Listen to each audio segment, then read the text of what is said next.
I've done some things in baseball that'll never be done again. Mm-hmm. And one thing I've done that nobody has done as pitchers, nobody.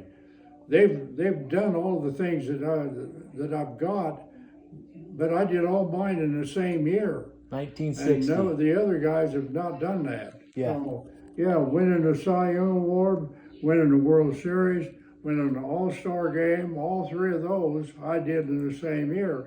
Matter of fact, we played two All-Star games to build up our pension fund that we got started. Like I say, I was just nothing but a country boy, and had no coaching during my career.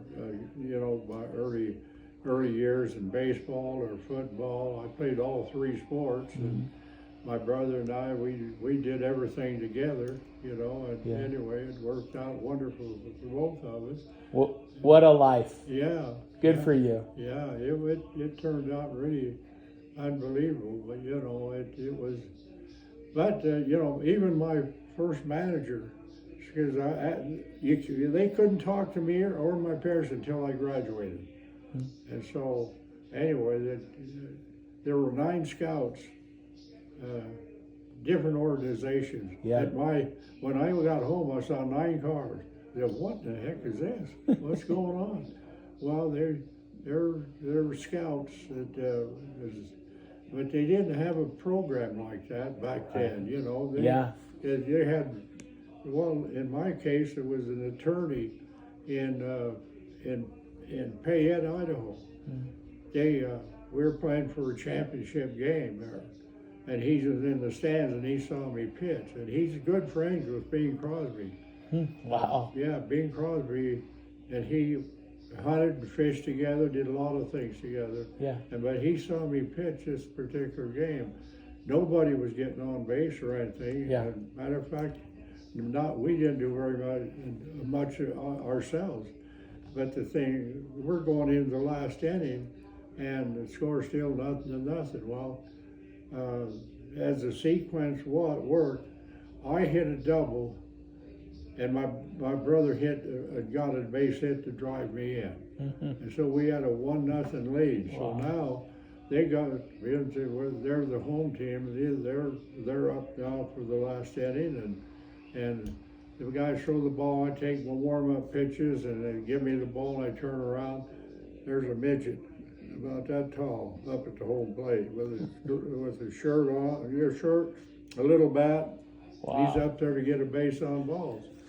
Yeah, that strike zone's small. Evan comes out and says, what are we going to do? And I said, well, get on your knees, because I always threw at a target. Get on your knees, put your glove down there, and if it comes across and I hit that glove, it's got to be a strike. Right. So I threw 3 straight strikes, struck him out. Well, that's awesome. That impressed this attorney, who later became the senator of Idaho. And so now I graduate, I'm come home and I see what's going on, and so, but I wasn't involved in any of it.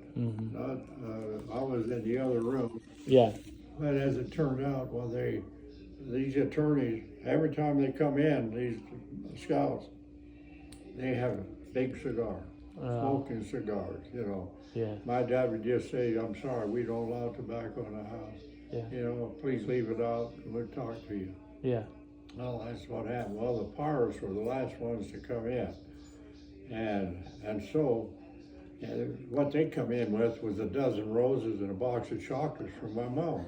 No cigars. Sweet talk the mother. Halfway through the conversation, the phone rings.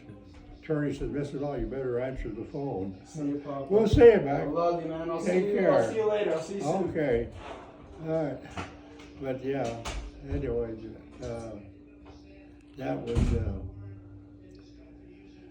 that was something, because Bing Crosby gave my mom some great advice. He says, don't let your son sign for a bonus.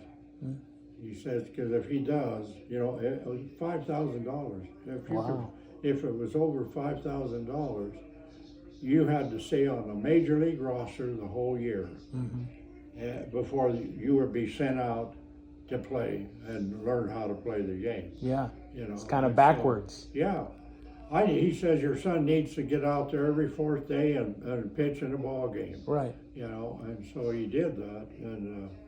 And anyway, they really, and it says, besides, if your son ever wins the World Series, you've got an expense-paid trip back to wherever they play. You know, And so did they do that? so yeah, they kept the promise. Yeah. That's really Yeah. cool. But now, I'm instead of advancing to C, I jumped that and was playing B-ball in Davenport, Iowa. Nice. And so now I pitched well there. It's interesting because there's another guy there, Bob Perky. He and I had the same ERA, earned run average, which was like 2.89 or something like that. Yeah.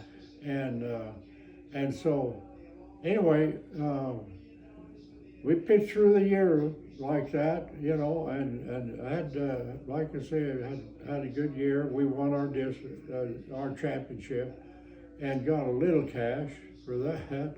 But then now I'm in New Orleans. That's AAA.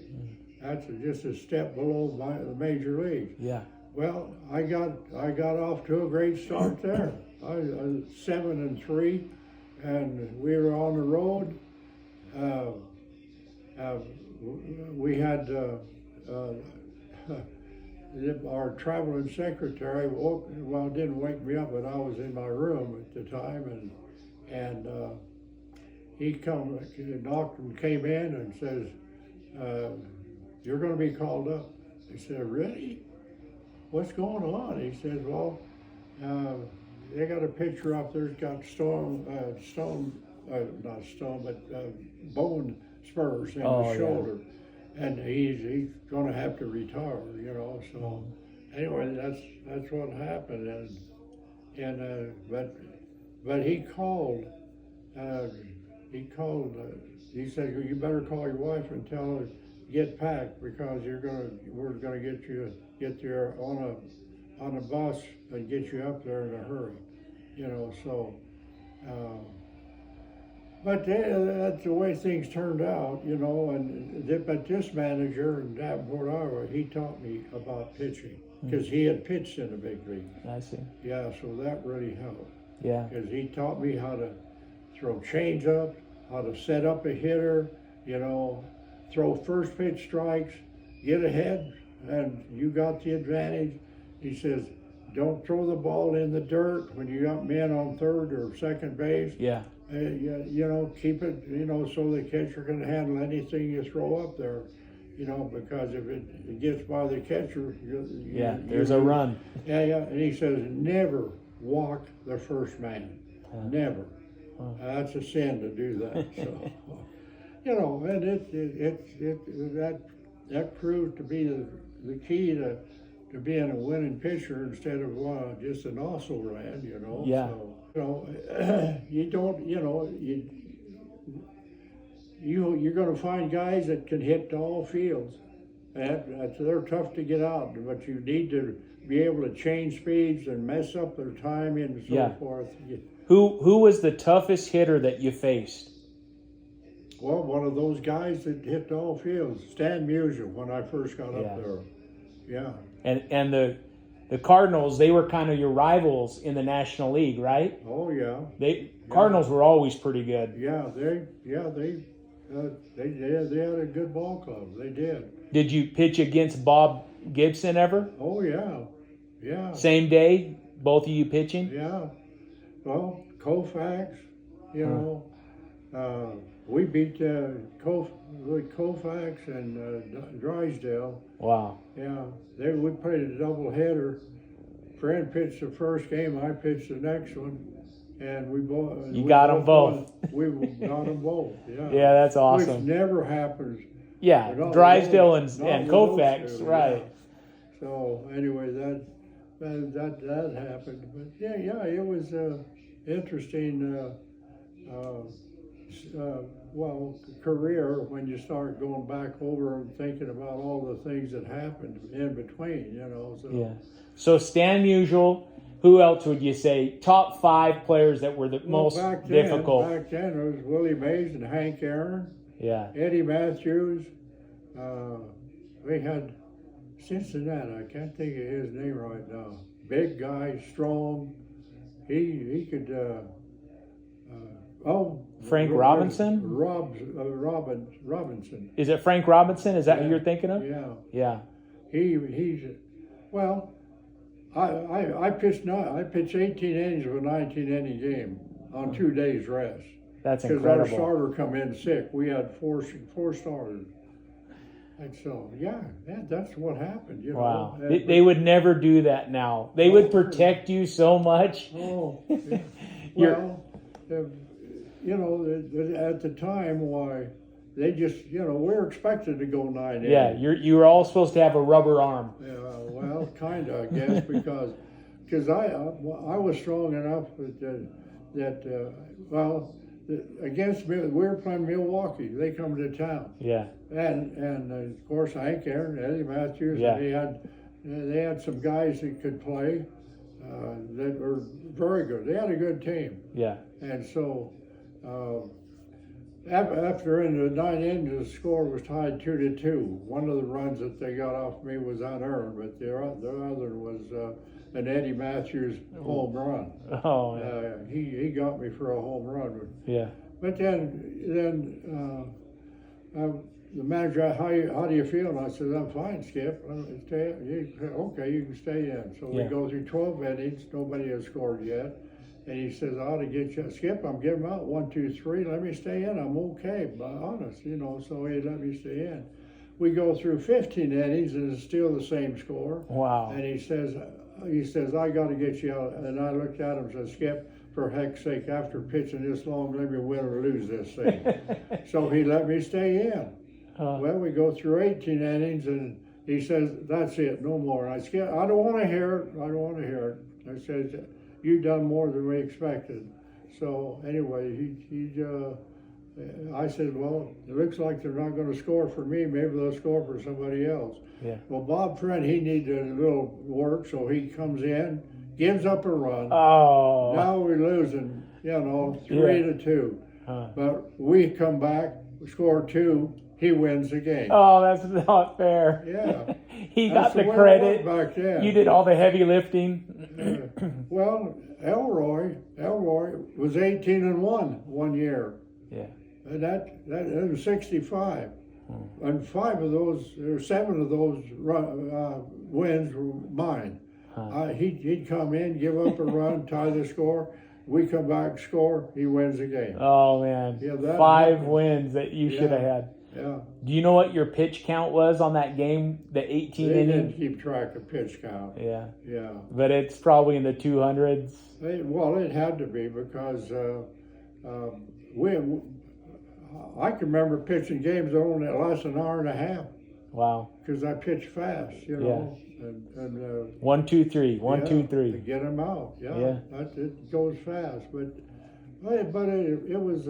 Would you try to get them to hit ground balls, or were you Oh, yeah. more trying to get them to strike them out? No, I relied on my infielders because we had a good infield. Yeah, and Forbes Field helped you too a little bit. That's yeah. a pitcher's Yeah, park. Yeah.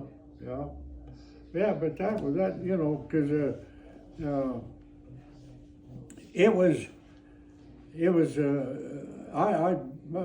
pitching in Forbes Field was deep enough, like 454 in the center field, and so on down the line